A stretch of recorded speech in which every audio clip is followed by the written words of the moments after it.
یعنی یہ لوگ اللہ کا ذکر اس کثرت سے کرنے والے ہوتے ہیں کہ غافل بندہ اگر کسی اللہ والے کے چہرے کو دیکھ لے تو اللہ کی توفیق سے اسے بھی اللہ کے ذکر کی توفیق نصیب ہو جاتی ہے.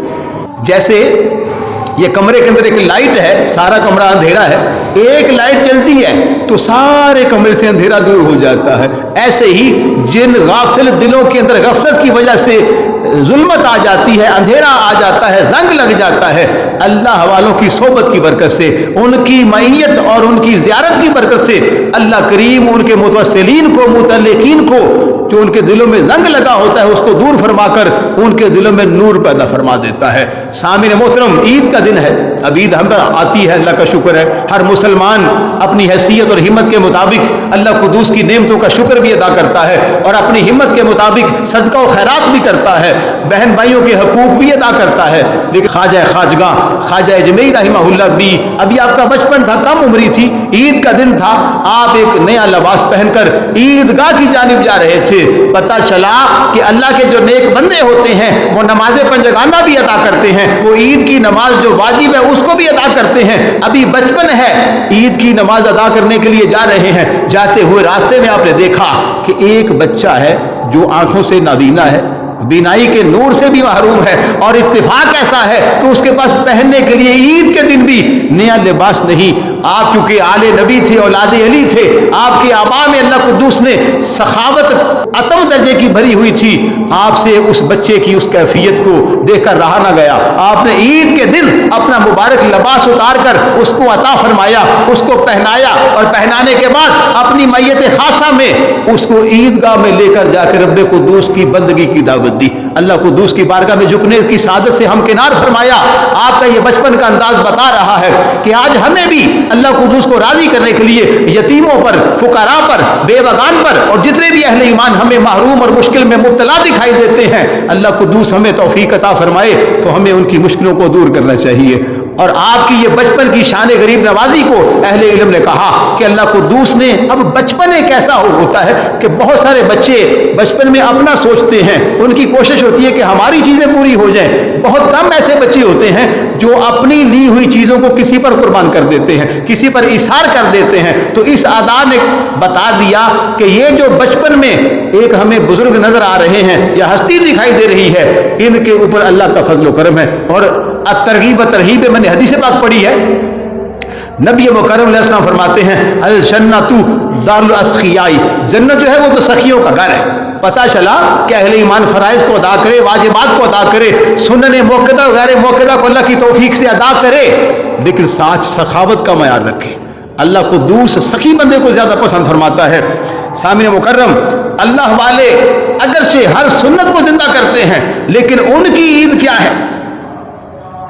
اگرچہ عید والے دن عید الفطر ہو، اس کی اپنی کیفیات ہیں، عید الاضحیٰ ہو، اس کے اپنے خوشگوار لمحے ہیں، قربانیاں کی جاتی ہیں، اور پھر رب قدوس کا شکر ادا کیا جاتا ہے.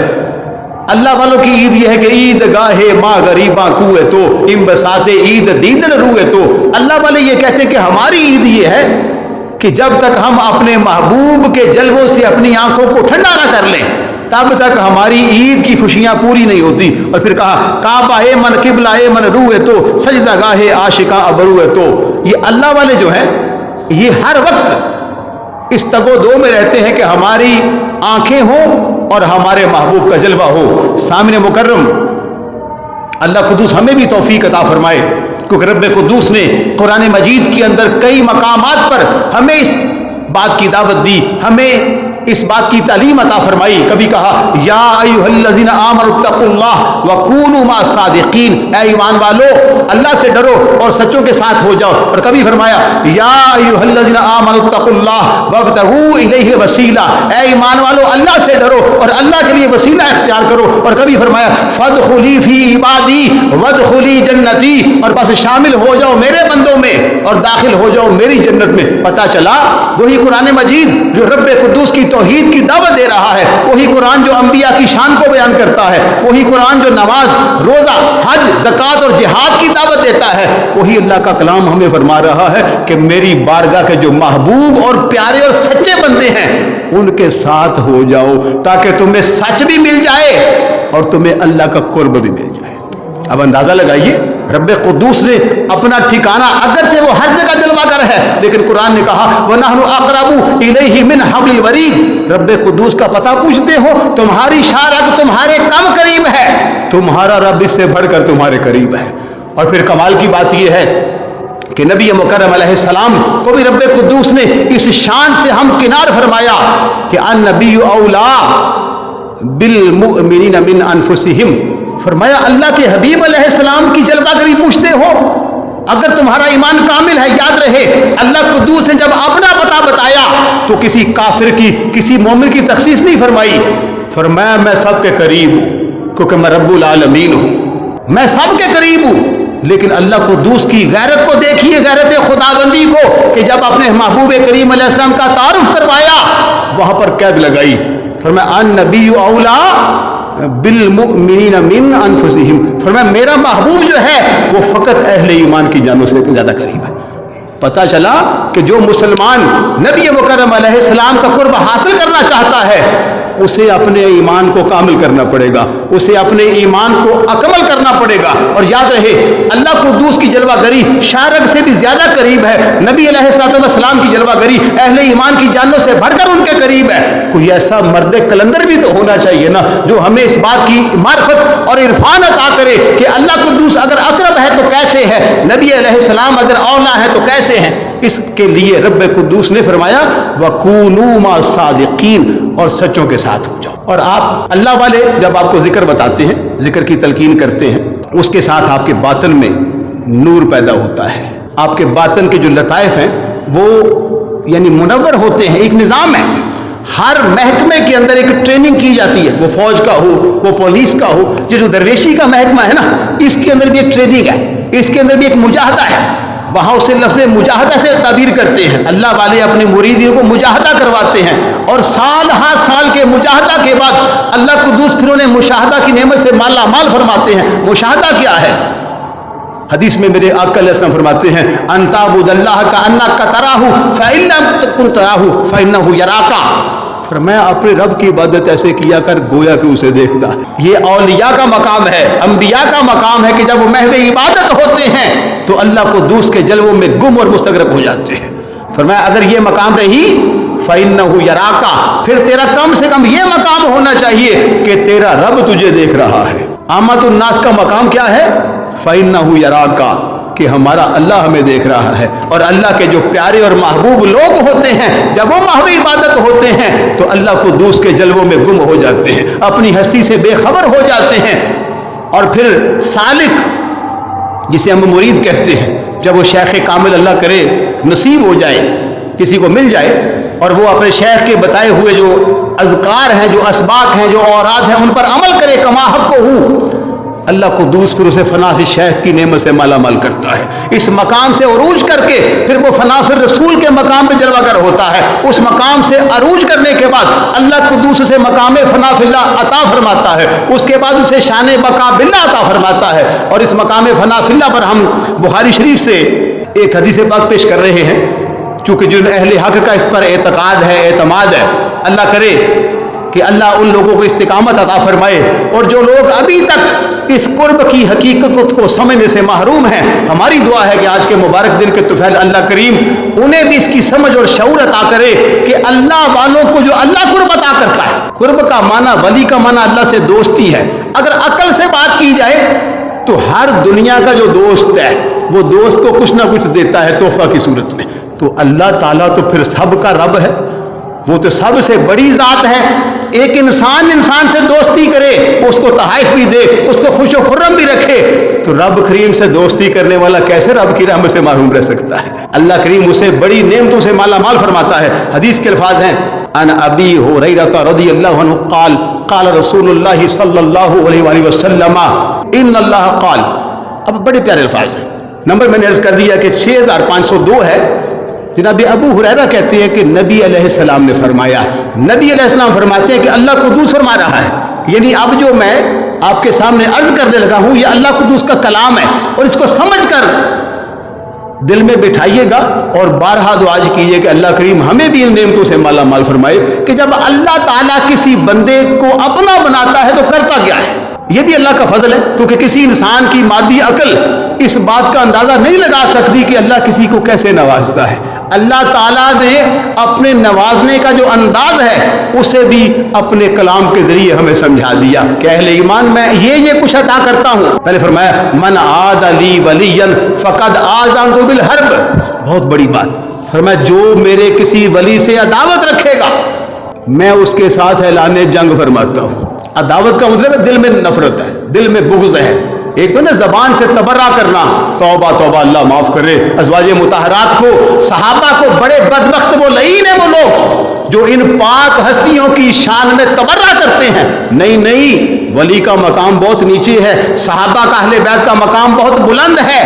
تو فرمایا من عاد لی ولیا فقد آذنت بالحرب، اللہ فرما رہا ہے جو میرے کسی دوست کے ساتھ، میرے ولی کے ساتھ عداوت رکھتا ہے، نفرت رکھتا ہے، میں رب اسے اعلان جنگ کرتا ہوں۔ لوگ کہتے ہیں یہ مولانا صاحب بڑا سخت بات کرتے ہیں، کسی کو کچھ نہ کہو، اور رب کریم ایسے لوگوں کو پسند نہیں فرماتا جو اس کے ولیوں کے ساتھ، جو اس کے نبیوں کے ساتھ بغض و عداوت رکھتے ہیں۔ پھر توجہ چاہوں گا، وما تقرب الی عبدی بشیء احب الی مما افترضت علیہ، بڑی کمال کی بات، فرمایا اللہ تعالیٰ کو سب سے زیادہ پسند یہ ہے کہ اس کا بندہ فرائض پر پابندی کے ساتھ اس کا قرب حاصل کرے۔